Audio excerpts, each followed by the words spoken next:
Biome leading institute for pre medical exam NEET प्रतियोगिता परीक्षा की तैयारी के लिए लेकर आया है live digital classes on YouTube channel, pre recorded class, classroom video, special session, chat room. घर बैठे पूछिए सवाल, रिवीजन भी आसान। लॉकडाउन में सुनहरे सपनों को दे नई उड़ान। बायोम नगराटोली और Hilu Ranchi, admission going on. Biome leading institute for pre medical exam होता है और जो ट्रैकियल सिस्टम है ये बना होता है स्पाइरिकल्स, ट्रैकियल ट्रंक्स, ट्रैकिया और ट्रैक्योल से, है ना। इसमें हम लोगों ने स्पाइरिकल्स को डिस्कस किया था।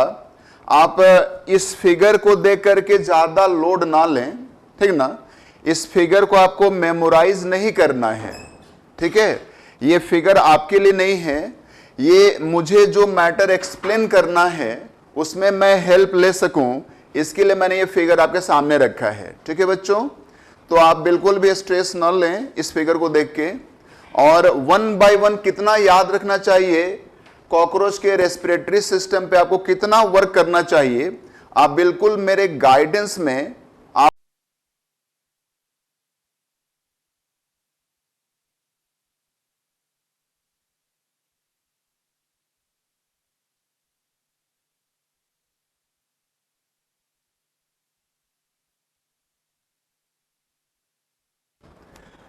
तो स्टूडेंट्स, फिर से हम लोग रेस्पिरेशन में जो लास्ट लेक्चर में मैंने रेस्पिरेशन का जितना पार्ट पढ़ाया था, एक बार फिर से मैं रिकॉल कर दे रहा हूं ताकि आप एक बार फिर से रेस्पिरेशन चैप्टर आपके माइंड में पूरी तरह से स्टार्ट से आ जाए, ठीक है। चलिए देखिए, तो कॉकरोच का जो रेस्पिरेटरी सिस्टम है उसको हम ट्रैकियल सिस्टम कहते हैं। नाम क्या दिया इसको? Tracheal system. और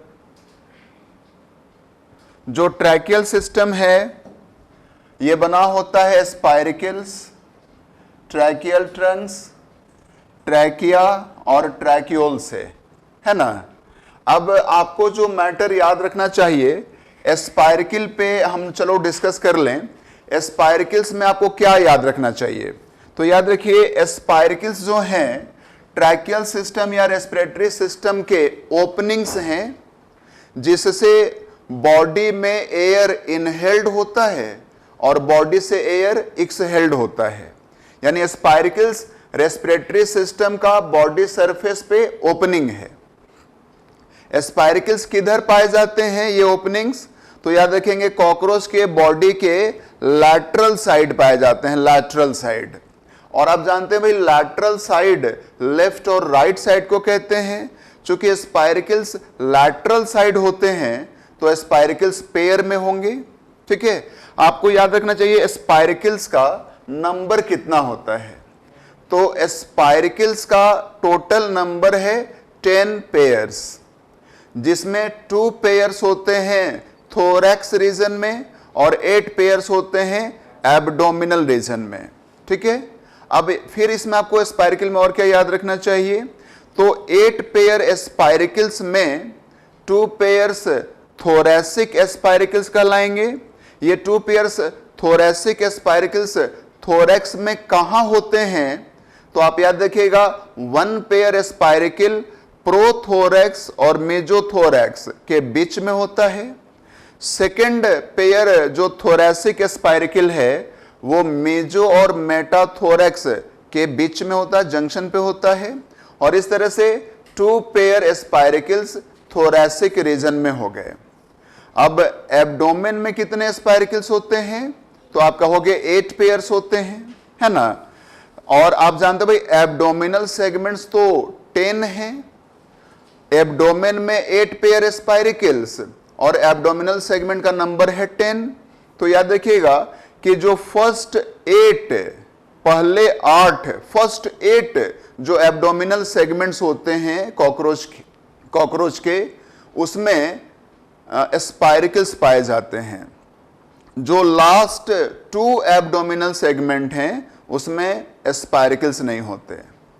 तो फर्स्ट 8 एब्डोमिनल सेगमेंट में स्पाइरिकल्स हैं, 1 pair spiracle in each abdominal segment in first 8 abdominal segment, ठीक है, तो स्पाइरकिल्स का कॉन्सेप्ट हो गया, ठीक है, याद है आप लोगों को, ठीक ना। फिर मैंने बताया था कि जो टोटल 10 पेयर स्पाइरकिल्स हैं उसमें से 2 पेयर स्पाइरकिल्स हमेशा ओपन रहते हैं। कौन कौन से स्पाइरकिल ऑलवेज ओपन रहते हैं? तो first pair spiracle and third pair spiracle. और थर्ड पेयर स्पाइरकिल जो है सीक्वेंस में, वो एब्डोमेन का फर्स्ट पेयर स्पाइरकिल जाना जाता है। तो याद रखेंगे फर्स्ट पेयर, बिल्कुल सही, बहुत सारे बच्चों को याद है, ठीक है, तो बहुत अच्छी बात है ये। आप एवरीडे वर्क कर रहे हैं और क्लास अटेंड कर रहे हो तो आप अपडेट हो, ये काफी अच्छी बात है, अच्छा साइन है। NEET UG preparation point of view से काफी अच्छा है ये आप लोगों के लिए। और स्टूडेंट्स अटेंटिव हैं, बिल्कुल फोकस्ड हैं स्टडी को लेकर के, काफी अच्छी बात है। आप इसको मेंटेन रखिए 2 इयर्स, तो पूरी उम्मीद है, पूरे चांसेस हैं कि आप अपीयरिंग में नीट यूजी क्वालिफाई करेंगे और आपको एमबीबीएस सीट मिल जाएगा। ठीक है बच्चों, बहुत बहुत अच्छी बात है, मैनी मैनी थैंक्स। चलिए हम आगे बढ़ें। तो 10 पेयर स्पाइरकिल्स में 2 पेयर स्पाइरकिल्स ऑलवेज ओपन रहते हैं, कौन कौन? First and third pair. Remaining 8 pair spiracles जो हैं वो इनहेलेशन के समय ओपन होते हैं और एक्सहेलेशन के समय बंद हो जाते हैं। ठीक है, तो आपसे पूछा जाएगा कि इनहेलेशन कितने स्पाइरकिल से हो सकता है? तो याद रखेंगे इनहेलेशन ऑल 10 पेयर स्पाइरकिल से होता है, लेकिन एक्सहेलेशन एयर का सिर्फ वैसे स्पाइरकिल से हो पाता है जो हमेशा ओपन होते हैं। तो inhalation by all 10 pair spiracles, exhalation by only 2 pair spiracles. ठीक है, कौन कौन? First and third pair. अब इससे आप ये कंक्लूजन रखेंगे कि 10 पेयर स्पाइरकिल से एयर अंदर आएगा, लेकिन एयर बाहर निकलेगा सिर्फ 2 पेयर स्पाइरकिल से। तो आप जरा सोचिए कि जितना एयर एनिमल इनहेल्ड करेगा, क्या पूरा का पूरा एयर वो एक्सहेल्ड कर लेगा, बाहर कर देगा क्या? एयर की एंट्री हो रही है 10 पेयर ओपनिंग से, लेकिन एयर बॉडी से बाहर निकल रहा है 2 पेयर ओपनिंग से। तो जितना एयर अंदर आएगा पूरा का पूरा बाहर एक्सहेल्ड नहीं हो पाएगा। इसका मतलब है कि certain volume of air cockroach के रेस्पिरेटरी सिस्टम में हमेशा रहता है, क्योंकि वो जितना एयर इनहेल्ड करते हैं पूरा का पूरा एयर एक्सहेल्ड नहीं हो पाता। Okay, good. तो इस तरह से याद रखेंगे, ये जो भी रेस्पिरेटरी ट्यूब्स दिख रहे हैं आपको फिगर में, ये सारे रेस्पिरेटरी ट्यूब्स हमेशा एयर से भरे होते हैं। ठीक है बच्चों, अब हम लोग यहां से आगे बढ़ेंगे और हम लोग ट्रैकिया पे जरा वर्क कर लें। ठीक है, तो मैंने बताया था कि कोई भी रेस्पिरेटरी ट्यूब लें आप, चाहे वो ट्रैकियल ट्रंक्स हो, चाहे ट्रैकिया हो या फिर ट्रैक्यूल्स हो, सारे रेस्पिरेटरी ट्यूब्स काइटिन से बने होते हैं। ठीक है बच्चों, और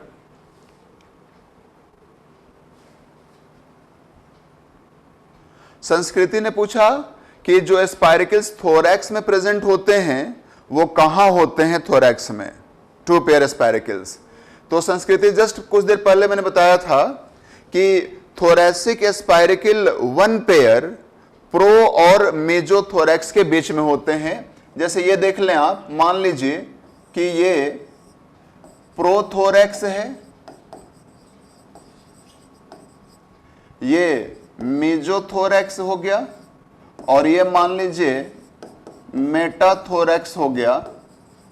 और आपको जानना है कि थोरैसिक स्पाइरकिल्स कहां होते हैं 2 पेयर्स, तो आप इससे समझ सकते हैं। देखिए, ये 1 पेयर स्पाइरकिल्स हो गए, ये अनदर 1 पेयर स्पाइरकिल्स हो गए। तो ये देखिए, ये जो स्पाइरकिल्स हैं 2 पेयर स्पाइरकिल्स दिख रहे हैं आपको, है ना? तो first pair thoracic spiracle, first pair thoracic spiracle pro और मेजोथोरैक्स के बीच में दिख रहा है ना, और सेकेंड पेयर जो थोरेसिक स्पाइरिकल है वो मीजो और मेटाथोरेक्स के बीच में होता है।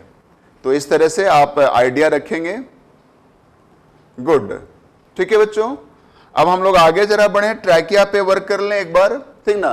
तो सारे रेस्पिरेटरी ट्यूब्स किससे बने होते हैं? काइटिन से। अब काइटिन एक पॉलीसेकेराइड कार्बोहाइड्रेट है। अब इसको बनाने के लिए काइटिन प्रोड्यूसिंग सेल होना चाहिए, उसको हम काइटिनस सेल कहेंगे। तो आप इस फिगर पे नोटिस करिएगा, ठीक ना, कि ट्रैकिया और ट्रैक्यूल्स को घेरे हुए है सेल। आप देख लें, ये सेल देख रहे हैं ना, लिखा हुआ है ट्रैक्यूल सेल, ठीक है। और सेल होगा तो साइटोप्लाज्म और न्यूक्लियस होगा ही, ठीक है। तो याद रखिएगा, ट्रैकिया और ट्रैक्यूल्स के अराउंड काइटिन प्रोड्यूसिंग सेल होता है, ताकि काइटिन का प्रोडक्शन रेगुलर हो और रेगुलरली ट्रैकिया और ट्रैक्यूल्स अवेलेबल रहे बॉडी में, ठीक है। तो इस तरह से ध्यान रखना आपको। और आप नोटिस करिएगा कि ये जो ट्रैकिया का वॉल देख रहे हैं आप, ठीक ना, ये फिगर देखिए, स्पाइरकिल आप समझ रहे हैं, और यहां पे हेल्प ले लीजिए, ये स्पाइरकिल हो गया। तो स्पाइरकिल के पीछे एक स्पेस दिख रहा है आपको, है ना। स्पाइरकिल तो ओपनिंग को कहते हैं, एपर्चर को छेद को कहते हैं, और इस स्पाइरकिल के पीछे जो स्पेस होगा उसको क्या कहेंगे? एट्रियम। यहां भी आपको दिख रहा है ना, एट्रियम, ठीक है। और फिर याद रखेंगे कि ट्रैकिया के अराउंड जो काइटिन प्रोड्यूसिंग सेल होता है वो एपिथेलियल सेल होता है। क्योंकि एनिमल बॉडी में 4 तरह के टिश्यूज हो सकते हैं ना, एपिथेलियल, कनेक्टिव, मस्कुलर, नर्वस। तो आपसे ये यदि क्वेश्चन पूछ दिया जाए कि ट्रैकिया और ट्रैक्यूल्स के अराउंड काइटिन प्रोड्यूसिंग जो सेल्स होते हैं वो किस टिश्यू के सेल होते हैं, तो एपिथेलियम, यानी एपिथेलियल सेल्स होते हैं रेस्पिरेटरी ट्यूब्स के around for production of chitin, ठीक है। तो इस तरह से आप ट्रैकियल एपिथेलियम समझ गए, और एपिथेलियल सेल होगा तो न्यूक्लियस और साइटोप्लाज्म होगा ही, ठीक है। फिर आपको याद रखना है बच्चों कि ये आप नोटिस कर रहे हैं कि ट्रैकिया का जो वॉल दिख रहा है ना, ट्रैकिया का जो वॉल है, ट्रैकिया का वॉल जैसे कोलैप्स न कर जाए। आप जानते हैं ट्रैकिया नाम का रेस्पिरेटरी ट्यूब हम लोगों के बॉडी में भी होता है, और ट्रैकिया कहीं कोलैप्स न कर जाए तो ट्रैकिया को कोलैप्स होने से बचाने के लिए हम लोगों के ट्रैकिया में ट्रैकियल, आप याद रखेंगे, कार्टिलेज का बना हुआ रिंग होता है, ठीक ना। तो हमारे ट्रैकिया में कार्टिलेजिनस रिंग्स होते हैं जो ट्रैकिया को कोलैप्स होने से बचाते हैं। उसी तरह से कॉकरोच के ट्रैकिया में काइटिन के बने हुए रिंग्स होते हैं, काइटिनस रिंग्स होते हैं। कॉकरोच के ट्रैकिया में वही काम करता है जो कार्टिलेजिनस रिंग्स हमारे बॉडी में करते हैं, यानी वो कॉकरोच के ट्रैकिया को कोलैप्स होने से बचाते हैं। कौन? Chitinous rings. ओके बच्चों, तो ये ध्यान रखेंगे, हम लोगों में है कार्टिलेजिनस रिंग्स, कॉकरोच के ट्रैकिया में है काइटिनस रिंग्स, ठीक है बच्चों, ये ध्यान रखना आपको। और हम इस काइटिनस रिंग को क्या कहते हैं? टिनिडिया, ठीक है, नाम याद रखेंगे, काइटिनस रिंग का नाम हो गया, ठीक है। ट्रैकिया जो है आप नोटिस करिएगा, ट्रैकिया अपने एंड पे देखिए, ट्रैकिया अपने एंड पे ट्रैक्यूल्स को प्रोड्यूस करता है। कैसे? बाय ब्रांचिंग, यानी ट्रैकिया का जो एंड है वो ब्रांच्ड हो जाता है। जैसे मान लीजिए भाई ये ट्रैकिया है, ये उसका एंड है, तो यहां पे ब्रांचिंग हो गई, और इन ब्रांचेस को क्या कहते हैं? ट्रैक्यूल्स, ठीक ना, ये हो गए ट्रैक्यूल्स। और याद रखिएगा ये जो ट्रैक्यूल्स हैं, ठीक ना, ये टिश्यूज के कांटेक्ट में होते हैं। जैसे ये मान लीजिए हो गया टिश्यू, और आप ये इमेजिनेट करिए कि टिश्यू के अंदर सेल्स होंगे, ठीक ना, टिश्यूज के अंदर क्या होंगे भाई? सेल्स होंगे, बॉडी सेल्स, ठीक है। आप याद रखेंगे कि ट्रैक्यूल्स का जो एंड है ना, और क्लोज होता है, ट्रैक्यूल्स का एंड क्लोज रहता है और इसके एंड में, ट्रैक्यूल्स के एंड में फ्लूइड भरा रहता है, फ्लूइड। ये फ्लूइड कहां से आएगा? तो ट्रैक्यूल के अराउंड जो सेल है ना, वो रिलीज करता है इस फ्लूइड को। ठीक है बच्चों, तो ट्रैक्यूल्स के एंड पे फ्लूइड है जो ट्रैक्यूल सेल से रिलीज हुआ, ठीक ना, और इधर से एयर आ जाएगा ट्रैक्यूल्स के एंड के तरफ, एयर चला गया, एयर इस फ्लूइड में मिक्स हो गया और फिर ट्रैक्यूल के फ्लूइड से ऑक्सीजन डिफ्यूज कर जाता है टुवर्ड्स टिश्यू, और जो टिश्यू सेल्स में जो कार्बन डाइऑक्साइड प्रोड्यूस हुआ है वो डिफ्यूज हो जाता है जो ट्रैक्यूल में एयर मौजूद है उसमें। ठीक है, तो याद रखेंगे टिश्यूज या बॉडी सेल्स और एयर के बीच जो गैसियस एक्सचेंज होता है डायरेक्टली ट्रैक्यूल्स के थ्रू होता है। ठीक है ना, ट्रैक्यूल के एंड पे एयर आया, वो फ्लूइड में मिक्स हो गया, फिर ट्रैक्यूल में जो ट्रैक्यूलर एयर है उसका ऑक्सीजन चला गया किधर? टिश्यूज में, और टिश्यू सेल्स में जो CO2 प्रोड्यूस हुआ है वो बैक आ गया किसमें? ट्रैक्यूल के एयर में। ठीक है बच्चों, और इस तरह से आप कहेंगे जो रेस्पिरेटरी सिस्टम है कॉकरोच का वो डायरेक्ट टिश्यूज और बॉडी सेल के कांटेक्ट में होता है। ठीक है बच्चों, तो यहां पे देखिए मैंने लिख दिया है gaseous exchange occurs between tracheoles and cells in fluid medium. ठीक ना, आप हमेशा याद रखिए गैसियस एक्सचेंज जिस प्रोसेस के द्वारा होता है उसको हम डिफ्यूजन कहते हैं, और यदि डिफ्यूजन फ्लूइड मीडियम में हो या जिस सरफेस से डिफ्यूजन होता है यदि वो मॉइस्ट रहे तो डिफ्यूजन का रेट ज्यादा रहता है। चलो ना, तो यहां पे ध्यान रखना है आपको ये मैटर। ठीक है, समझ गए? अब हम लोग आगे ये डिस्कस करेंगे कि आखिर कॉकरोच ब्रीद कैसे करता है, कैसे ब्रीद करेगा। कौन? कॉकरोच। कॉकरोच में ब्रीदिंग मूवमेंट कैसे होती है, या ध्यान दें, ठीक ना। कॉकरोच का ब्रीदिंग मूवमेंट जो है वो टर्गोएस्टर्नल मसल्स पे डिपेंड है। देखो जरा इधर इसका कॉन्सेप्ट बना लो। Breathing movement in cockroaches brought about by tergosternal muscles. सबसे पहले आप ये जानेंगे कि ये टर्गोएस्टर्नल मसल्स इनका ऐसा नाम क्यों है और ये कहां होते हैं। तो जैसे मान लीजिए ये कॉकरोच का बॉडी है, ठीक है, और कॉकरोच के बॉडी का ये डोर्सल साइड है, मान लीजिए डोर्सल साइड, और ये मान लीजिए कॉकरोच के बॉडी का वेंट्रल साइड हो गया। ठीक है, तो ये जो टर्गोएस्टर्नल मसल्स हैं, आप जानते हैं ना कि कॉकरोच के बॉडी में डोर्सल साइड जो काइटिन का बना प्लेट होता है, कॉकरोच के बॉडी में डोर्सल साइड जो काइटिनस प्लेट होता है इसको हम क्या कहते हैं भाई? टर्गा। और जो वेंट्रल साइड काइटिन का बना प्लेट होगा उसको क्या कहेंगे? एस्टर्ना।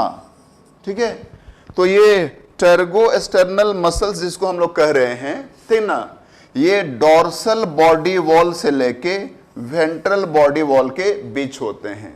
ठीक ना, ये मान लीजिए हो गया बॉडी वॉल किस साइड का? डोर्सल साइड का। तो बॉडी वॉल डोर्सल साइड से जिस काइटिनस प्लेट से ढका हुआ रहेगा उस काइटिनस प्लेट को क्या कहेंगे? टर्गा। और ये बॉडी वॉल हो गया किधर का? ये बॉडी वॉल है वेंट्रल साइड का, और इधर जो काइटिनस प्लेट होगा एस्टर्ना। ये मसल्स कहां से कहां तक हैं? तो कहेंगे आप डोर्सल बॉडी वॉल से लेके वेंट्रल बॉडी वॉल तक, या कह लीजिए टर्गा से लेके एस्टर्ना तक। इसलिए हम मसल्स का नाम क्या रख देंगे? टर्गोएस्टर्नल मसल्स। चलो ना, अब यहां पे याद रखेंगे कि ये टर्गोएस्टर्नल मसल्स जो हैं इनमें जब कॉन्ट्रैक्शन होगा, जरा इमेजिनेट करिए, देखो इधर कि टर्गोएस्टर्नल मसल्स में जब कॉन्ट्रैक्शन होगा तो मसल का लेंथ क्या होगा? कम हो जाएगा। तो जब मसल्स का लेंथ कम हो जाएगा तो जो बॉडी है, ये एनिमल बॉडी है, ठीक ना, तो इसका बॉडी जो है वो नैरो बॉडी कैविटी जो दिख रही है, ठीक ना, this is body cavity, body का इंटरनल स्पेस। तो मसल्स में कॉन्ट्रैक्शन के वजह से जो बॉडी कैविटी है वो नैरो हो जाएगी ना, मसल में कॉन्ट्रैक्शन, तो बॉडी कैविटी पहले से नैरो, ठीक ना, इंटरनल स्पेस बॉडी का छोटा हो जाएगा, कम हो जाएगा। अब जरा ये सोचिए कि ऐसा जब हो जाए, ठीक ना, कैसा, बॉडी कैविटी, जैसे मान लीजिए बॉडी वॉल है, ये नैरो हो गया, ऐसे दोनों डोर्सल और वेंट्रल बॉडी वॉल थोड़ा नजदीक आ गए due to contraction in tergo external muscles. ठीक है बच्चों, वेरी गुड, गुड आंसरिंग। ठीक है, तो जब बॉडी कैविटी, ये बॉडी के इंटरनल स्पेस में कमी आ जाएगी, तो सोचिए ये रेस्पिरेटरी ट्यूब है, ठीक ना, जब बॉडी में कॉन्ट्रैक्शन होगा, ऐसे याद रख ले, मसल्स में कॉन्ट्रैक्शन तो बॉडी में कॉन्ट्रैक्शन, बॉडी में कॉन्ट्रैक्शन तो रेस्पिरेटरी ट्यूब्स दब जाएंगे ना, पुश होंगे, और जब इनमें ये कंप्रेस्ड होंगे, रेस्पिरेटरी ट्यूब्स जब कंप्रेस होंगे, क्यों कंप्रेस होंगे, क्योंकि बॉडी कंप्रेस हो गया। बॉडी क्यों कंप्रेस हो गया, मसल कॉन्ट्रैक्शन की वजह से। तो सोचिए इसमें देखिए ये रेस्पिरेटरी ट्यूब है, एयर भरा रहता है, जब इसका वॉल कंप्रेस होगा तो एयर पर प्रेशर बढ़ जाएगा और एयर बाहर निकल जाएगा। ठीक है, तो टर्गो एक्सटर्नल मसल में कॉन्ट्रैक्शन, तो कौन सा ब्रीदिंग मूवमेंट होगा, एक्सहेलेशन, एयर बाहर निकल जाएगा। हाँ या ना, स्टेप रिलेट कर लेंगे ना, टर्गो एक्सटर्नल मसल में contraction, body cavity narrow, respiratory tubes compressed, air pressure increases, results in exhalation, and vice versa in inhalation. Inhalation में अपोजिट होगा, मसल्स रिलैक्स होंगे, मसल्स की लंबाई बढ़ेगी। उत्तम कुमार सिंह ने लिखा इनहेलेशन नहीं, उत्तम एक्सहेलेशन होगा। टर्गो एक्सटर्नल मसल्स में कॉन्ट्रैक्शन होगा ना, तो एयर प्रेशर अंदर बढ़ जाएगा, और एयर प्रेशर अंदर बढ़ेगा तो एयर बाहर निकल जाएगा, दैट इज कॉल्ड एक्सहेलेशन। तो मसल्स में कॉन्ट्रैक्शन कौन सा इवेंट होगा, एक्सहेलेशन। ओके, अब यहां देखिए मसल्स रिलैक्स तो मसल्स की लंबाई ज्यादा, मसल्स का लेंथ ज्यादा, तो बॉडी कैविटी वाइड, पहले से बॉडी कैविटी वाइड, तो रेस्पिरेटरी ट्यूब का वॉल्यूम बढ़ जाएगा, रेस्पिरेटरी ट्यूब्स वाइड हो जाएंगे, और रेस्पिरेटरी ट्यूब्स वाइड हो जाएंगे तो एयर प्रेशर कम हो जाएगा, और एयर प्रेशर अंदर कम तो बाहर से एयर अंदर। तो इस तरह से याद रखिएगा, आप डायरेक्टली याद रखिए मेमोरी में, टर्गो एक्सटर्नल मसल्स में कॉन्ट्रैक्शन तो एक्सहेलेशन, और ये याद रहेगा तो इनहेलेशन भी याद रहेगा, मसल्स रिलैक्स तो इनहेलेशन। ओके बच्चों, तो ये हमने एक्सप्लेन कर लिया। अब हम ब्लड वास्कुलर सिस्टम पे आएंगे। ओके,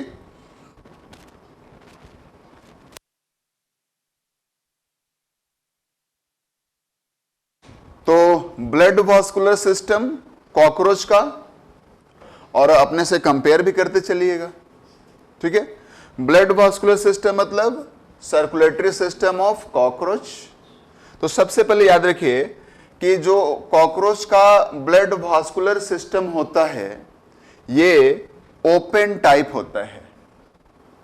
ओपन टाइप कहने का मतलब क्या है, याद रखेंगे, ध्यान से आप सुन ले, मैं एकदम से सिंपल वर्जन में इंट्रोड्यूस कर दे रहा हूं, ठीक है ना। तो याद रखिए, जैसे ये मान लीजिए कि ये एनिमल का बॉडी हो गया, एनिमल का बॉडी वॉल हो गया ये, ठीक है, और इसके अंदर जो स्पेस है इसका नाम कह दिया हम लोगों ने, सिलोम रख दिया। सिलोम मतलब बॉडी कैविटी, ठीक ना। तो याद रखेंगे एनिमल के सिलोम में, यानी बॉडी के इंटरनल स्पेस में ब्लड खुला सर्कुलेट होता हो, मतलब वेसल्स में, पाइप्स में नहीं बहता हो, तो हम इस कंडीशन को कहेंगे ओपन टाइप सर्कुलेटरी सिस्टम। और यदि बॉडी कैविटी में ब्लड वेसल्स पाए जाएं और जो ब्लड है वो वेसल्स के अंदर सर्कुलेट हो, तो हम इसको कहेंगे क्लोज टाइप सर्कुलेटरी सिस्टम।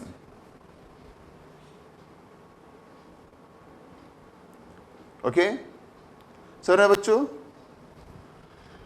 अब इनका सर्कुलेटरी सिस्टम कैसा, कॉकरोच का ओपन टाइप।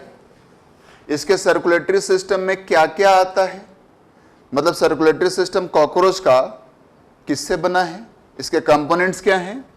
तो याद रखिए हीमोसिल, आप याद रखेंगे ऐसे, हिम मीन्स ब्लड एंड सिल मीन्स सिलोम, सिलोम मतलब कैविटी।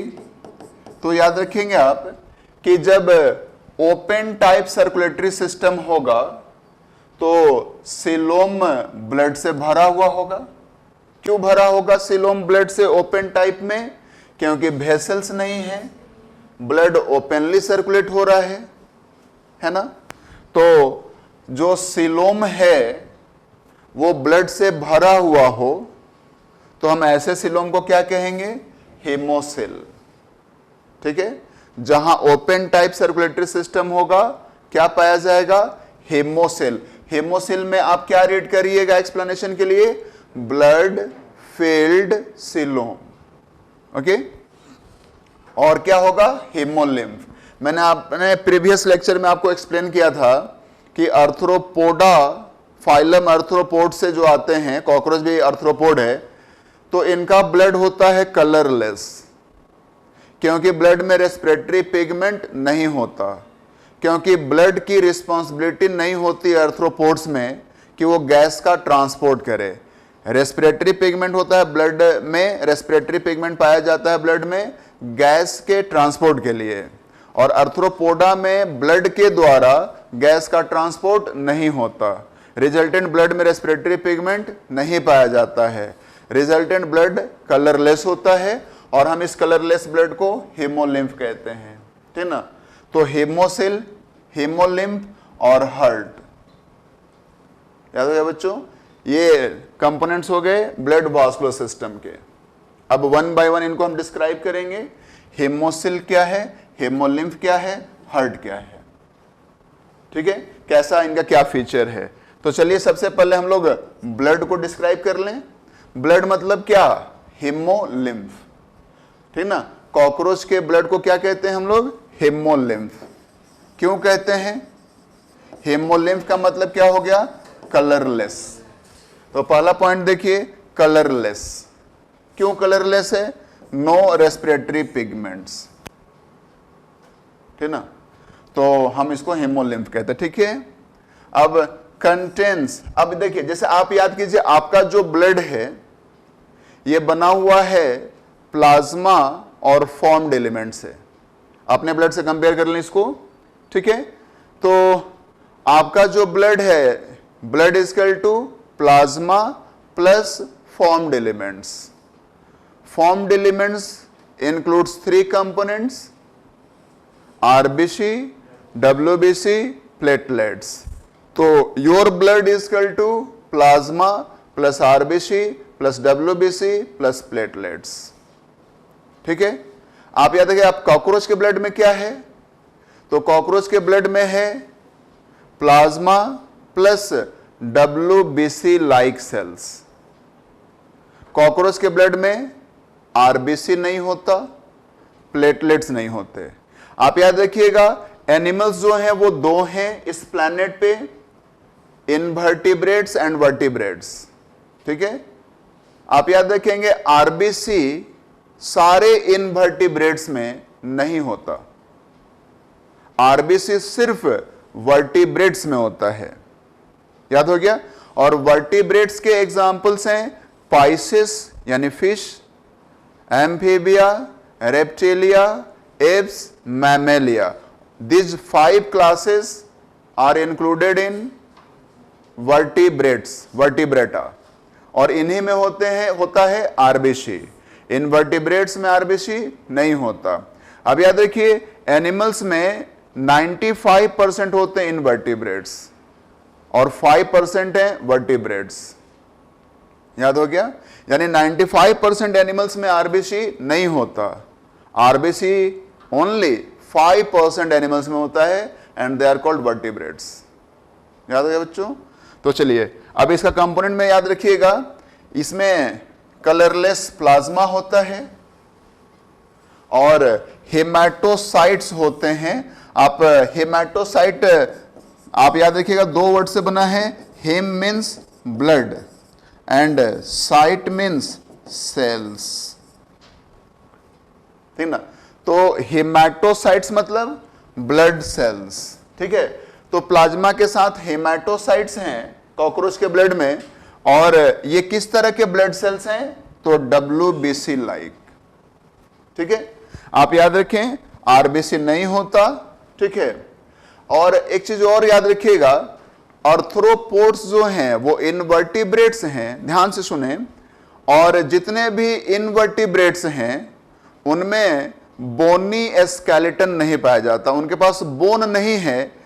एज इंडोस्केलेटन बॉडी के शेप को मेंटेन करने के लिए इनके पास बोनी स्केलेटन नहीं होता, इनके पास बोन्स नहीं है। आर्थ्रोपोड्स के अंदर, कॉकरोच के बॉडी के अंदर बोन्स नहीं होते, और बोन्स नहीं है तो फिर इनका जो शेप है वो मेंटेन कैसे है? आखिर इनका इंडोस्केलेटन कैसे, किससे बना हुआ है? तो याद रखेंगे आप कि कॉकरोच के बॉडी, मान लीजिए कॉकरोच का बॉडी हो गया और इसको मेंटेन रखना, इसके शेप को मेंटेन करना है, बोन्स है नहीं, तो याद रखिए कि जो ब्लड सर्कुलेट हो रहा है ना कॉकरोच के बॉडी में, जो ब्लड सर्कुलेट हो रहा है, ये ब्लड जो वॉल है, जो बॉडी वॉल है, उस पे अपना प्रेशर बिल्ड करता है, क्योंकि आप जानते हैं इसके पास ओपन सर्कुलेटरी सिस्टम है। बॉडी के कैविटी में, स्पेस में ब्लड खुला बहता है, तो ब्लड का प्रेशर किस पे लगेगा? बॉडी वॉल पे, और बॉडी वॉल पे ब्लड का प्रेशर लगेगा। आप याद देखिए, आपके पास क्या है? क्लोज सर्कुलेटरी सिस्टम है, ठीक ना? आपका जो ब्लड है वो वेसल के अंदर बहता है, तो आपके ब्लड का प्रेशर किस पे लगेगा? ब्लड वेसल के वॉल पे, ठीक है? तो याद रखिएगा, circulating blood close circulatory system में वेसल्स के वॉल पे प्रेशर लगाता है, लेकिन ओपन सर्कुलेटरी सिस्टम में जो सर्कुलेटिंग ब्लड है वो बॉडी वॉल पे प्रेशर बिल्ड करता है, चले ना? और ब्लड के इसी प्रेशर की वजह से कॉकरोच का जो शेप है वो मेंटेन रहता है। आप यदि बॉडी वॉल को कंप्रेस करिएगा, दबाइएगा, तो पिचक नहीं जाएगा, ये इन्फ्लेटेड रहेगा। बॉडी क्यों फुला हुआ क्यों रहेगा? ब्लड के प्रेशर के वजह से। यानी कॉकरोच का इंडोस्केलेटन कौन बना रहा है? इंडोस्केलेटन के रूप में कौन काम कर रहा है? आप कहेंगे ब्लड, ना कि बोन, ठीक है? तो याद रखिए, जब इंडोस्केलेटन के रूप में कोई फ्लूइड पाया जाए तो हम ऐसे इंडोस्केलेटन को हाइड्रोस्केलेटन कहते हैं, ठीक ना? तो कॉकरोच के पास बोनी इंडोस्केलेटन नहीं है, इंडोस्केलेटन के रूप में हाइड्रोस्केलेटन है, that is formed by blood. यानी आप कह लें कॉकरोच का शेप मेंटेन करता है कौन? ब्लड, ठीक है बच्चों? तो ब्लड का ये भी एक इंपॉर्टेंस याद रखिएगा, blood acts as hydraulic skeleton या hydroskeleton. Hydro means fluid, okay? And now अब याद रखिए, जो ब्लड सेल्स हैं इनका काम क्या है, ठीक है? तो याद रखेंगे, ये बॉडी में या ब्लड में जो पैथोजेंस आ गए, बैक्टीरिया, उनको ये किल करते हैं blood cells by the process of phagocytosis, और साथ ही साथ ये ब्लड का क्लॉटिंग भी कराने के लिए रिस्पॉन्सिबल है। जैसे हम लोगों में ब्लड क्लॉटिंग कौन कराता है? प्लेटलेट्स। इनमें ब्लड क्लॉटिंग कौन कराएगा? हेमाटोसाइट्स, यानी WBC लाइक सेल्स, ठीक है ना। तो याद रखिएगा ये जो हेमाटोसाइट्स हैं, याद रखेंगे ये जो काम है हम लोगों में, फैगोसाइटोसिस ऑफ बैक्टीरिया हम लोगों में WBC करता है, और ये वाला जो फंक्शन है हम लोगों में प्लेटलेट्स करता है। तो याद रखिए कॉकरोच का जो हेमाटोसाइट है ब्लड सेल हमारे WBC वाला भी काम कर लेता है और हमारा प्लेटलेट्स वाला भी काम करता है। ठीक है बच्चों, no problem, everything's are going well. और मैं पूछना चाहूंगा क्या प्रिया आनंद क्लास अटेंड कर रही हैं? प्रिया आनंद, यस और नो?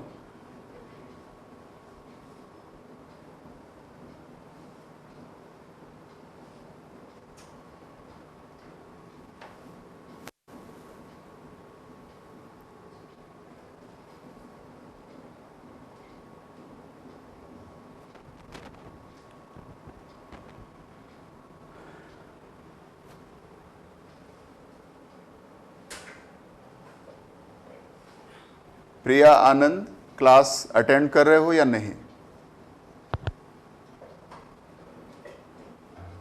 शायद नहीं। चलो हम लोग नेक्स्ट देखते हैं हम लोग टॉपिक हेमोसिल।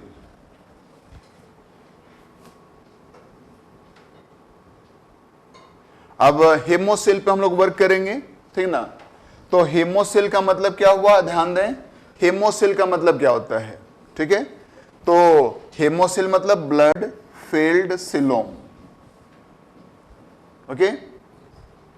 आप याद रखिए, जैसे मान लीजिए ये पूरा सिलोम हो गया, ये मान लीजिए पूरा सिलोम हो गया, ठीक है। तो सिलोम में आपको मैं बता दूं, सिलोम का मतलब, सॉरी, हेमोसिल का मतलब क्या हुआ, व्हाट इज हेमोसिल? तो ब्लड से भरा हुआ सिलोम, ठीक है। अब याद देखिए कॉकरोच का जो हेमोसिल है, ब्लड फील्ड सिलोम जो है, ये 3 पार्ट में बटा रहता है। कैसे, ये देख लीजिए, ठीक ना, 3 पार्ट्स में बटा हुआ है। तो याद देखिए ये पूरा हो गया हेमोसिलोम और ये उसके पार्ट्स हो गए 1 2 3 पार्ट्स में बटा हुआ है। आप याद देखिए बांटने वाले का नाम डायफ्राम रखते हैं। क्या नाम रख देंगे? डायफ्राम। अब ये बॉडी का डोर्सल साइड है और ये बॉडी का वेंट्रल साइड हो गया। तो जो डायफ्राम डोर्सल साइड दिखेगा उसका नाम क्या रख देंगे आप? डोर्सल डायफ्राम, ठीक है।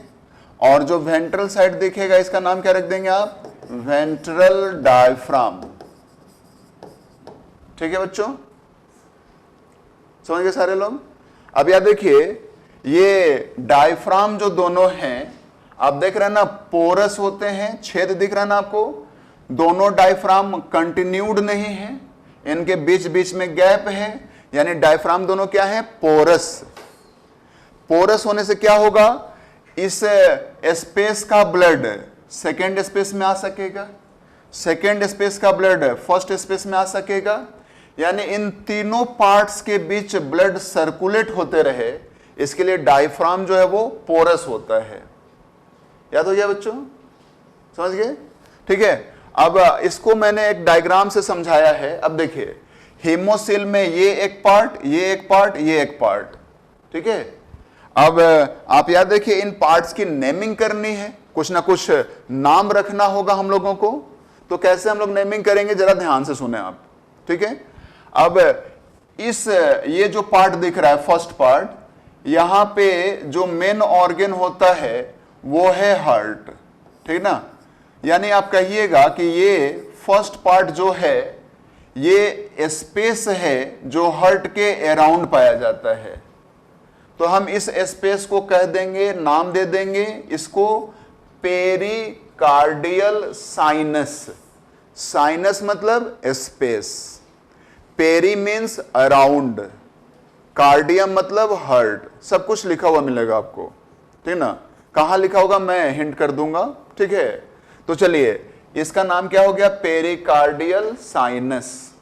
और याद रखिए इसमें विसरल ऑर्गन्स पाए जाते हैं एनिमल का जो विशरल ऑर्गन है वो यहां पाया जाता है, जैसे एलिमेंट्री कैनाल, गट, ये सब पाया जाता है मिडिल पार्ट में, तो इसका हम नाम रख देंगे पेरीविशरल साइनस। विशरल ऑर्गन के अराउंड जो स्पेस है पेरीविशरल साइनस। और यहां पे एनिमल का नर्व कॉर्ड होता है, nerve cord is part of nervous system, तो हम इस स्पेस का नाम क्या रख देंगे, पेरीन्यूरल साइनस। नाम क्या रख दिया, पेरीन्यूरल साइनस। याद हो गया। अब याद रखेंगे इस तरह से, डॉर्सल टू वेंट्रल, 3 साइनस में यह हिमोसिल बटा हुआ है। कौन कौन, पेरिकार्डियल, पेरीविशरल, पेरीन्यूरल साइनस। ठीक है। और जो ब्लड का सर्कुलेशन होता है कॉकरोच में, तो आप ऐसे याद रखिएगा, हार्ट से ब्लड जो है वो हेड में जाता है। और राधा कुमारी ने पूछा साइनस तो डिजीज होता है, आप याद रखें इन बायोलॉजी साइनस में स्पेस होता है, ठीक ना। और हम लोग साइनस जो डिजीज कहते हैं उसके बारे में भी मैं आपको बताऊंगा, थोड़ा हिंट करूंगा breathing and exchange of gases में, ठीक ना। याद रखिए ऐसे in general sinus means space, okay. और हार्ट से ब्लड कहां जाएगा, हेड में, हेड से कहां, तो पेरीन्यूरल साइनस में, पेरीन्यूरल साइनस से कहां जाएगा, पेरीविशरल साइनस, पेरीविशरल साइनस से कहां जाएगा, तो पेरिकार्डियल साइनस, और पेरिकार्डियल साइनस से फिर हार्ट। आप इसको डायग्राम में भी देख सकते हैं, ठीक है। और इस डायग्राम को मैं जरा रिपीट कर दूं, एक बार डायग्राम एक्सप्लेन कर दूं, और ये जो मैंने बातें कही, ठीक ना। अब केयरफुली डायग्राम देखिए, ये जो आप देख रहे हैं ना, ये पूरा पीछे से लेकर के आगे तक, ये हो गया हार्ट, ये आप हार्ट देख रहे हैं, ठीक ना। तो ये हार्ट हो गया, ठीक है ना। पूरा आप यह देखिए, कॉकरोच का जो हार्ट होता है पीछे से लेकर के आगे तक होता है। ये कॉकरोच का आप हेड देख रहे हैं, ठीक है। और ये हो गया उसका हार्ट, ये जहां पे मैं रेड लाइंस दिख रहे हैं आपको, ये हार्ट हो गया, पीछे से लेकर आगे तक होता है, ठीक है। तो हार्ट के अराउंड जो स्पेस होगा उसको क्या कहेंगे हम लोग, पेरिकार्डियल साइनस, ठीक है बच्चों। और बीच वाले स्पेस को क्या कहेंगे, पेरीविशरल साइनस। और सबसे नीचे वाले स्पेस को, जहां पे नर्व कॉर्ड पाया जाता है, नर्व कॉर्ड देखिए लिखा हुआ है ना, तो नर्व कॉर्ड के अराउंड जो स्पेस होगा उसका नाम पेरीन्यूरल साइनस, ठीक है। और देखिए पेरिकार्डियल साइनस, पेरीविशरल साइनस को बांटने वाले डायफ्राम का नाम क्या है, डॉर्सल डायफ्राम, ठीक है। फिर पेरीविशरल और पेरीन्यूरल साइनस के बीच में कौन कहेंगे आप, वेंट्रल डायफ्राम, ठीक है बच्चों, नो एनी प्रॉब्लम, ठीक है। फिर आपको यह ध्यान रखना है कि मैंने ब्लड सर्कुलेशन लिख दिया है, तो हार्ट जो आपको दिख रहा है फिगर में, ये जो हार्ट है, ठीक ना, ये हार्ट ब्लड को किस में पंप करेगा, हेड में, मतलब हेड के स्पेस में। देख लीजिए आप फिगर देखिए, हार्ट जो है ना, आप याद रखिएगा हार्ट में जो ब्लड सर्कुलेट होता है वो पीछे से आगे सर्कुलेट होता है। आप याद देखिएगा हार्ट कॉकरोच का पीछे क्लोज रहता है और आगे में ओपन रहता है, ठीक है। और हार्ट में ब्लड सर्कुलेट होता है पोस्टेरियर टू एंटेरियर। तो हार्ट का ब्लड हार्ट से बाहर निकलेगा तो कहां चला जाएगा, हेड में, क्योंकि हार्ट खुलता है हेड में, ठीक है। तो हार्ट से ब्लड कहां चला गया, हेड में। शुभम ने पूछा है पेरी मीन्स अराउंड, ठीक ना, अराउंड मीन्स चारों ओर से, ठीक है, समझ गए। अब फिर हेड से कहां जाएगा, पेरीन्यूरल साइनस, नीचे वाले स्पेस में। वहां से कहां, पेरीविशरल साइनस, क्योंकि आप जानते हैं डायफ्राम पोरस होते हैं, है ना।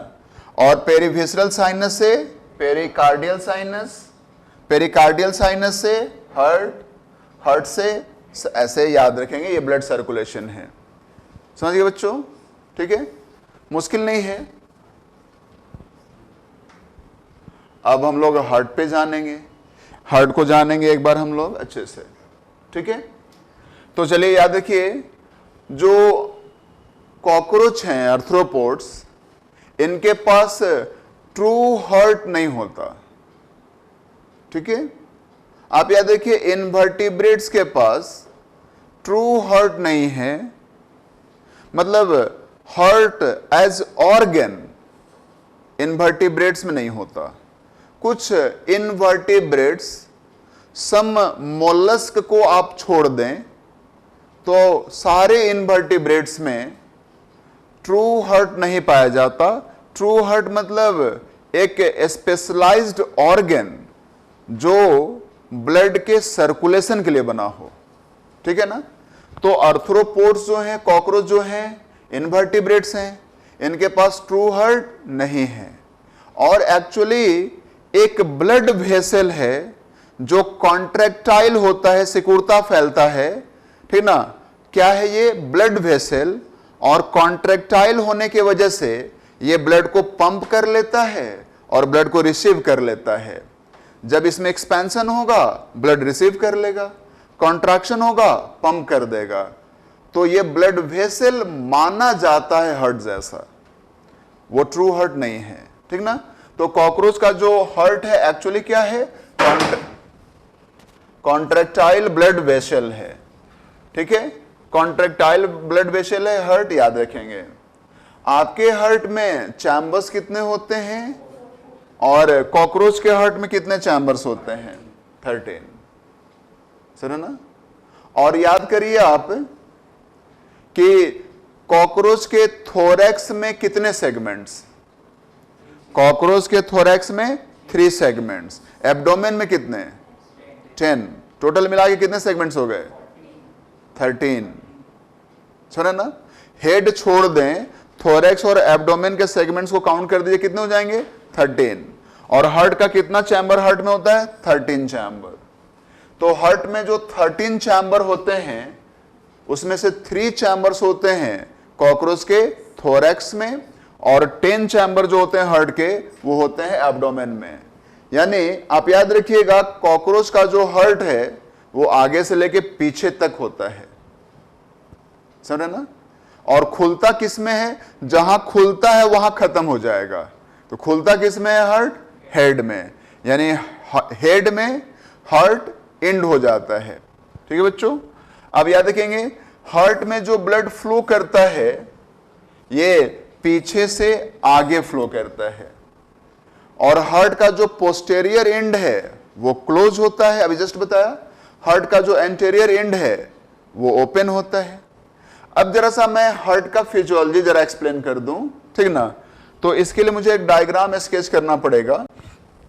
ये मान लीजिए एनिमल का बॉडी वॉल हो गया। Suppose this is body wall, this is body wall, ठीक ना। और इसके अंदर में हार्ट है। मान लीजिए हार्ट को देखिए, तो ये मैं हार्ट के चैम्बर्स थोड़ा सा ऐसे स्केच कर दे रहा हूं, ठीक ना। हार्ट का ये चैम्बर है, फ्यू चैम्बर्स में ऐसे फिगर से रिप्रेजेंट कर रहा हूं, फ्यू चैम्बर्स। अब आप नोटिस करिए केयरफुली, ठीक ना, कि यहां पे आप नोटिस करिए, ये आप देख लीजिए। जैसे मान लीजिए कि ये 13th चैम्बर है, ये 12th चैम्बर है, ये 11th चैम्बर है, ठीक ना। आप नोटिस करिएगा 12th और 13th चैम्बर के बीच में एक माइनर गैप दिख रहा है, पोर दिख रहा है, आपको पोर दिख रहा है, ठीक ना। 2 चैम्बर के बीच में पोर दिख रहा है। हम इस पोर को ऑस्टिया कहते हैं। क्या कहेंगे? ऑस्टिया। और हार्ट के अराउंड जो स्पेस होता है, हम इस स्पेस को कहते क्या हैं?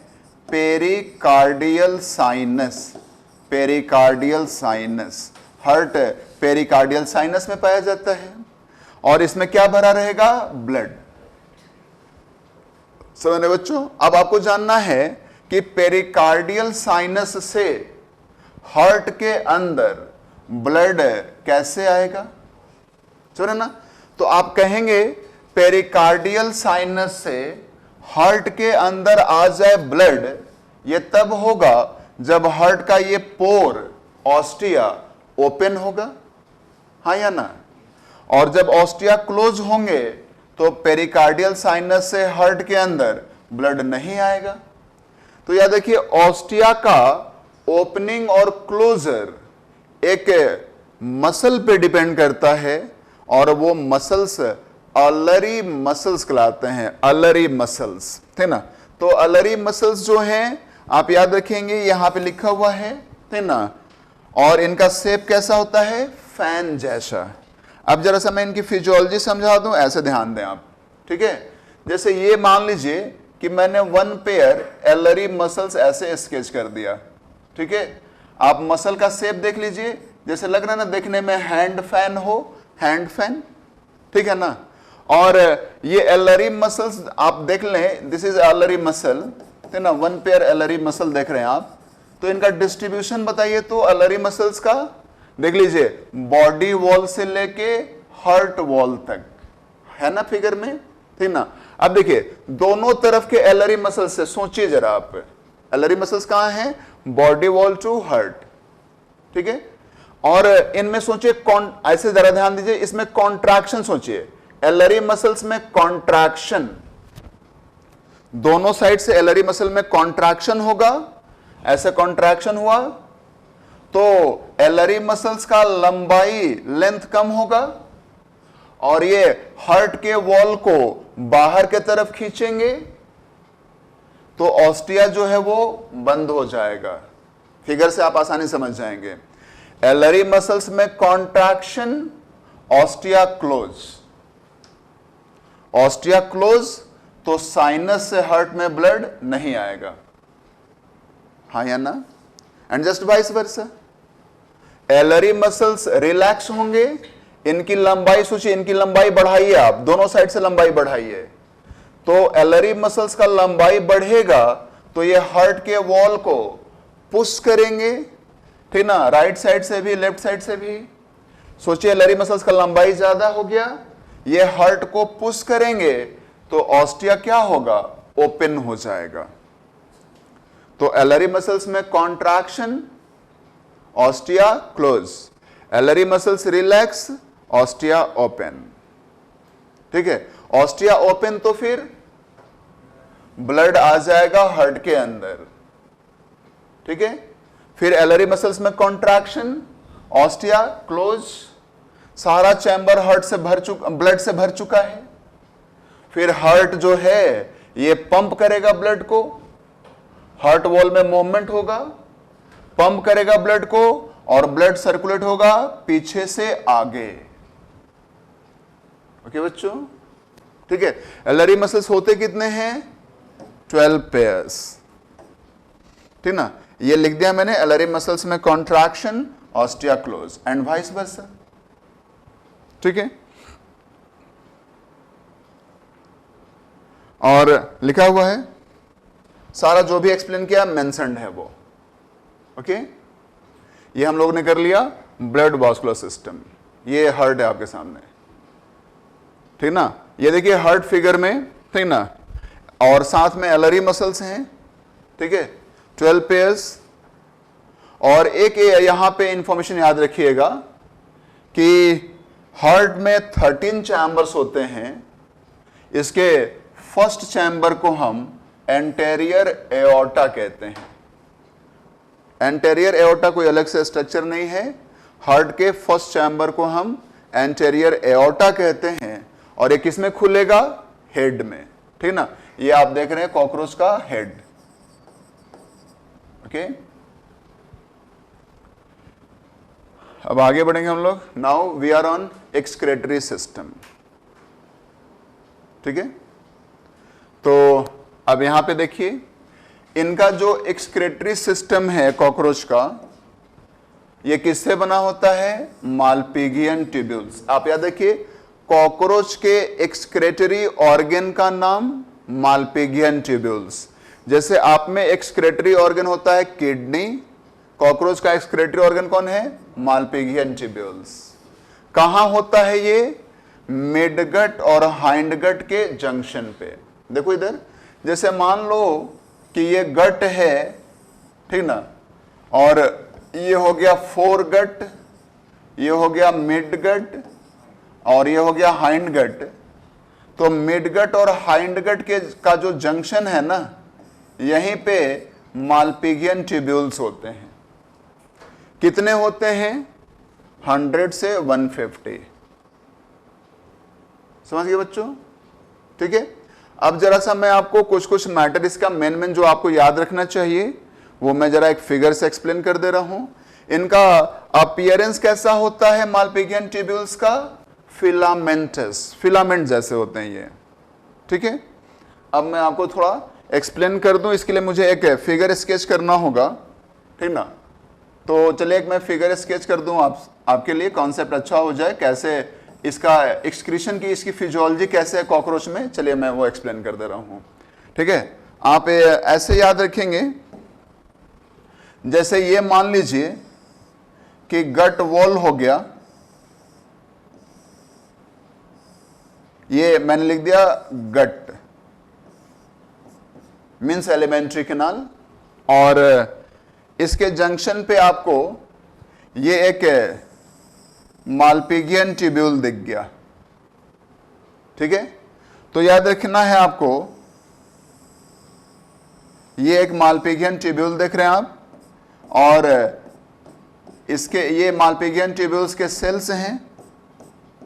आप याद रखेंगे मालपिघियन ट्यूब्यूल का जो वॉल है वो एपिथेलियम से बना है, और मालपिघियन ट्यूब्यूल के वॉल में एपिथेलियल सेल्स का कितना लेयर होता है? तो कहेंगे 1। और आप जानते हैं कि एपिथेलियल टिश्यू में सेल्स का सिंगल लेयर होता है, तो हम इसको सिंपल एपिथेलियम कहते हैं। ठीक है। तो याद रखना है मालपिघियन ट्यूब्यूल्स बने होते हैं या मालपिघियन ट्यूब्यूल्स का वॉल बना होता है सिंपल एपिथेलियम से। ठीक है बच्चों। और इसके चारों तरफ से जो है वो हीमोलिम्फ होगा, क्योंकि आप जानते हैं ना कि बॉडी, जैसे मान लीजिए कॉकरोच का बॉडी है तो इसमें तो पूरा ब्लड भरा रहता है ना, हाँ या ना। तो कॉकरोच के एवरी ऑर्गन के अराउंड क्या पाया जाएगा? कॉकरोच का ब्लड। तो आप कहेंगे जो मालपिघियन ट्यूब्यूल्स हैं वो हीमोलिम्फ में यानी ब्लड में सस्पेंडेड होते हैं, लटके रहते हैं, चारों तरफ से ब्लड है। ओके स्टूडेंट्स, ठीक ना, समझ रहे हैं आप लोग। अब यहां से याद रखिए कि ये जो एनिमल हैं, जैसे हमारा जो वी आर ह्यूमंस, तो हमारा जो मेन नाइट्रोजिनस एक्सक्रेटरी मटेरियल होता है वो होता है urea. Nitrogenous excretory material main पूरे एनिमल वर्ल्ड में 3 होते हैं, अमोनिया, यूरिया, यूरिक एसिड। यदि main nitrogenous material excretory material animal का अमोनिया होगा तो एनिमल को अमोनोटेलिक कहेंगे, यूरिया होगा यूरियोटेलिक, यूरिक एसिड होगा यूरिकोटेलिक। तो we are humans are ureotelic. Main nitrogenous waste material is urea. Cockroaches are uricotelic. Main nitrogenous waste material uric acid. याद हो गया। तो मान लीजिए ये हो गया बॉडी सेल, ठीक ना। बॉडी सेल से यूरिक एसिड, ठीक ना। बॉडी सेल में मेन नाइट्रोजनस वेस्ट कौन सा बन रहा है? Uric acid. तो बॉडी सेल से यूरिक एसिड निकल करके बाहर आएगा तो कहां आ जाएगा? हीमोलिम्फ में। सेल के बाहर क्या होगा? ब्लड। मालपिघियन ट्यूब्यूल्स के बाहर क्या होगा? Blood. Every organ, every tissues के अराउंड क्या है? ब्लड, ठीक ना। तो सेल से निकल के क्या आ गया? Uric acid. ठीक है। अब याद देखिए, एसिड जब होगा ब्लड में तो ब्लड तो एसिडिक हो जाएगा, और ब्लड एसिडिक हो जाए एनिमल का तो एनिमल किल्ड हो सकता है। ब्लड को एल्कलाइन होना चाहिए, ठीक ना, ये ध्यान रखना आपको। तो यूरिक एसिड की एसिडिटी को बैलेंस करने के लिए ध्यान रखेंगे आप, मालपिघियन ट्यूब्यूल्स का जो सेल है ये रिलीज करता है पोटेशियम बाइकार्बोनेट, ठीक ना। याद रखेंगे मालपिघियन ट्यूब्यूल्स के सेल के तरफ, अब मालपिघियन ट्यूब्यूल्स ने क्या रिलीज कर दिया, पोटेशियम बाइकार्बोनेट। सृष्टि प्रिया ने पूछा बेसमेंट मेम्ब्रेन भी एपिथेलियम के साथ होगा या नहीं कॉकरोच में। याद रखिए किसी भी एनिमल में, सृष्टि को मैं बता दूं, किसी भी एनिमल में एपिथेलियल टिश्यू होगा तो साथ में बेसमेंट मेम्ब्रेन होगा ही। ये एपिथेलियम का जनरल कैरेक्टर है, ठीक है। तो जहां भी आपको एपिथेलियम नाम लिया जा रहा है, आप बेसमेंट मेम्ब्रेन भी साथ में है, सोच के चलें, ठीक है। ओके, अब चलिए देखिए, तो यूरिक एसिड को, एसिडिटी को बैलेंस करने के लिए मालपिघियन ट्यूब्यूल ने क्या रिलीज कर दिया, पोटेशियम बाइकार्बोनेट। यानी मालपिघियन ट्यूब्यूल्स के जो सेल्स हैं वो उनके थ्रू, इनके माध्यम से क्या सिक्रेशन हो सकता है, सिक्रेशन हो सकता है। आप कहेंगे हां, तो याद रखेंगे किसी सेल या किसी टिश्यू से सिक्रेशन यदि होता है तो हम उसको ग्लैंडुलर नाम देते हैं। यानी ये सिंपल एपिथेलियम क्या कहला सकता है, सिंपल ग्लैंडुलर एपिथेलियम, ठीक है। और इस एपिथेलियल सेल से सीलिया निकले रहते हैं, सीलिया, ताकि हेमोलिम्फ फ्लो करते रहे। ये हेमोलिम्फ को फ्लो कराने के लिए सीलिया रखते हैं सेल्स। तो हम इस एपिथेलियम को क्या कहेंगे, simple ciliated glandular epithelium. Okay, फिर याद रखेंगे ये potassium bicarbonate carbon dioxide plus water plus uric acid, ये चारों, ये देखेंगे ये सब रिएक्ट करते हैं, आपस में रिएक्ट करते हैं, ठीक ना। और इनके रिएक्शन से क्या बन जाता है, आप याद रखेंगे इनके रिएक्शन से बन जाता है पोटेशियम यूरेट। क्या बन गया, पोटेशियम यूरेट। तो याद रखेंगे यूरिक एसिड किस में कन्वर्ट हो गया, पोटेशियम यूरेट में, इनके रिएक्शन से, ठीक है बच्चों। और अब ये पोटेशियम यूरेट जो है मालपिघियन ट्यूब्यूल्स के सेल्स के द्वारा एब्जॉर्ब करके अंदर लाया जाएगा, सुना ना।